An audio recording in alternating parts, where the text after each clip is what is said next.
Hello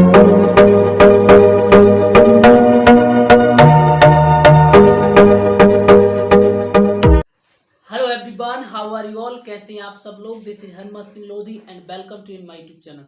दोस्तों, आज हम जिन छात्रों ने लॉ कर लिया है और लॉ कंप्लीट हो चुकी, उनके पास डिग्री आ चुकी है, तो उनके लिए एक अलग ही करियर के बारे में बात करेंगे। यदि आपका सपना है कि आप इंडियन आर्मी में सर्विस करें, आप इंडियन आर्मी में वही काम करें जो हम यहाँ के कोर्ट्स में, आप जानते हैं कि वहाँ जो मार्शल कोर्ट होते हैं वो हम जैसे जो ग्रेजुएट्स होते हैं वही वहाँ पे जज बैठते हैं और वहीं पे एडवोकेट होते हैं। तो एक एंट्री होती है, उसके बारे में बताएं तो सबसे पहले जैक, जिसका नाम है जैक। जैक मीन्स जज एडवोकेट जनरल। इसका कोई एग्जाम नहीं होता है, आपको सिर्फ 60% आपके ग्रेजुएशन में मार्क्स चाहिए। आपने चाहे BA LLB किया हो या फिर LLB किया हो। यदि BA LLB आपने किया है, BBA LLB BSc कुछ भी किया है, कोई भी कोर्स या लॉ से संबंधित, तो आपकी 60% होना चाहिए। उसके साथ यदि आपने LLB किया है तो भी आपकी 60% मार्क्स होना चाहिए। अब इसमें होता क्या है, जज एडवोकेट जनरल की जब हम बात करते हैं तो हमारा जो आर्मी में बेसिक वर्क यह होता है कि जो कई ऐसी चीजें हो जाती हैं जिससे कि वहां पे भी कोर्ट्स लगाने की संभावना हो जाती है, क्योंकि यदि किसी एक जवान से गलती हुई, एक ऑफिसर के बीच फाइटिंग हो गई दोनों, तो उनको कैसे उस समस्या का समाधान, तो कोर्ट मार्शल लगते हैं, कोर्ट वहां पे भी लगते हैं जनरली, जैसे क्योंकि हम जानते हैं कि यहाँ के जो हमारे जो लॉ होते हैं, कई लॉ हैं जो आर्मी में लागू नहीं होते, उनके अलग अलग एक्ट हैं। आर्मी एक्ट अलग है, नेवी एक्ट, एयरफोर्स एक्ट, हम सभी जानते हैं कि उनके सारे लॉ थोड़ी अलग हैं। तो उसके लिए उन्होंने ये भर्ती की है, ये भर्ती होती है हर साल एक बार, ये भर्ती होती है और वैकेंसी निकलती है। तो यदि आपका सपना है कि आप इंडियन आर्मी में सर्विस करना चाहते हैं और आपकी वर्दी पर भी 2 स्टार हों, लेफ्टिनेंट सीधा हमें बनाया जाता है, मीन्स हम ऑफिसर वहाँ पे बनते हैं और उसके 2 साल बाद आपको कैप्टन बना दिया जाता है। फिर ऐसे आपकी जो है रैंक बढ़ती जाती है। सैलरी पैकेज की बात करें, बहुत अच्छी है, आप एक बार गूगल पे सर्च कर सकते हैं इन सारी जानकारी के लिए। अब हम बेसिकली बात करते हैं SSB, सर्विस सिलेक्शन बोर्ड। ये क्या होता है, इसको लेके मैं यहाँ एक मेरे पास बुक है, मैं आपको इसके बारे में सभी चीज़ें भी बताता हूँ। तो हम एग्जाम लेते नहीं हैं तो हम कैसे व्यक्ति को चुनेंगे, तो ये SSB एक इंटरव्यू है जो आपने सुना होगा। तो SSB इंटरव्यू की यदि हम बात करें तो जिसका फुल फॉर्म है सर्विस सिलेक्शन बोर्ड। एक सर्विस सिलेक्शन बोर्ड है जिनकी सेंटर 4 हैं, जैसे भोपाल है अपना मध्य प्रदेश में, इसके साथ पंजाब में भी कपूरथला पे है, और इलाहाबाद में भी इसका सेंटर है, और एक सेंटर और है। तो 3-4 इनके सेंटर हैं जहाँ पे अक्सर आप यदि फॉर्म भरेंगे तो इन 4 सेंटर में से किसी एक सेंटर पर आपका नाम आ जाएगा। तो SSB इंटरव्यू क्या होता है, SSB इंटरव्यू एक, इसमें कम से कम ये 5 दिन का टेस्ट होता है, एक इंटरव्यू होता है, और इसमें कम से कम आपके 60 टेस्ट होते हैं छोटे छोटे, क्योंकि हम आपको ऑफिसर बनाना चाहते हैं, हम आपको जवान नहीं बना रहे, हम आपको डायरेक्ट ऑफिसर बना रहे। तो ऑफिसर लाइक क्वालिटी जो होती है, जब हम बात करते हैं ऑफिसर लाइक क्वालिटी की, तो वो क्वालिटी वो देखते हैं, क्योंकि बहुत सारे स्टूडेंट्स हैं जो फॉर्म भरते हैं, सभी चाहते हैं कि मैं आर्मी में अपने देश के लिए सर्विस करूं। तो उस चीज़ों को कि हमें किस प्रकार की कैंडिडेट चाहिए, तो उनके लिए वो एक SSB इंटरव्यू रखते हैं।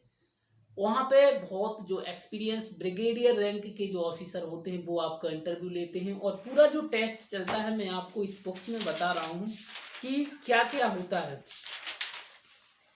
यदि हम सबसे पहले फर्स्ट डे की बात करें तो फर्स्ट डे में सबसे पहले होता है screening, defence service and the IQ factor. जो स्क्रीनिंग होती है, आपका स्क्रीनिंग में सिर्फ IQ चेक करते हैं कि आपका जो IQ है, इंटेलिजेंट कोशेंट है, वो ऑफिसर के लायक है। उसमें क्या होता है, नॉर्मल सी नॉन वर्बल एंड वर्बल जो रीजनिंग होती हैं, जैसे ब्लड रिलेशन से संबंधित कुछ पजल्स दे दिए जाते हैं इनसे संबंधित, तो और कुछ मैथ से संबंधित क्वेश्चन, मैथमेटिक्स से संबंधित नॉर्मल क्वेश्चन हो सकते हैं। उसके बाद यदि देन इसके बाद जो स्क्रीनिंग टेस्ट है उसके बाद होता है पीपीटी, पिक्चर परसेप्शन टेस्ट। इसमें आपको एक इमेज दे दी जाती है और उस इमेज को आपको ऑब्जर्व करना पड़ता है कि आप क्या सोचते हैं उसके बारे में। ओके, एंड देन दूसरा होता है डिस्क्रिप्शन टेस्ट। आप क्या चीजें लिखते हैं, आपकी जो इसका जो फुल फॉर्म है picture perception and description test, PP and DT, ये वही है, थोड़ा मैं कंफ्यूज हो रहा था। तो पिक्चर परसेप्शन मीन्स आप जो पिक्चर आपको दिखाई जाती है, आप उस पिक्चर के बारे में क्या सोचते हैं, कैसे आप लिखते हैं, आपका एक्शन क्या है सोचने का, नेगेटिव सोचते हैं, पॉजिटिव सोचते हैं, ये सारी चीज़ें उस स्टोरी में देखा जाता है।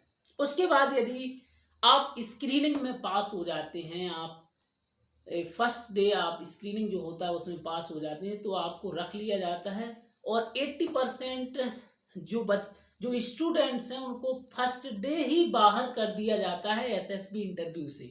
सिर्फ 20% स्टूडेंट्स को वो रखते हैं। उसके बाद आपको 4 दिन रुकना है। उसके बाद सेकंड डे से आपका होगा साइकोलॉजी टेस्ट। साइकोलॉजी टेस्ट होगा, उसमें आपको इंटरव्यू भी रहेंगे। इसके साथ साथ बहुत सारे ऐसे टेस्ट होंगे, टेस्ट्स हैं जो होंगे जो साइकोलॉजिकली आपको चेक किया जाएगा कि आप वास्तव में आप में क्वालिटी है ऑफिसर बनने की कि नहीं। इसके साथ बहुत सारे इसमें हैं WAT word association test, SRT situation reaction test है। उसके बाद सेल्फ डिस्क्रिप्शन टेस्ट है जिसमें आप अपने बारे में क्या सोचते हैं, टीचर आपके बारे में क्या सोचते हैं।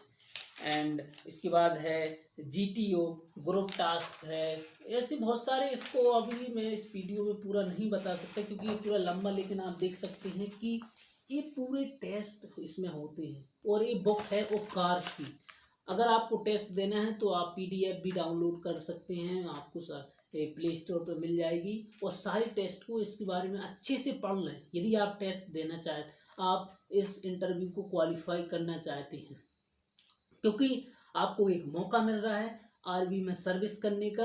आपको कोई टेस्ट नहीं देना, सिर्फ एक एसएसबी इंटरव्यू के माध्यम से आप पास हो सकते हैं और आर्मी में ऑफिसर बन सकते हैं। So thank you very much everybody watching this video and stay connected.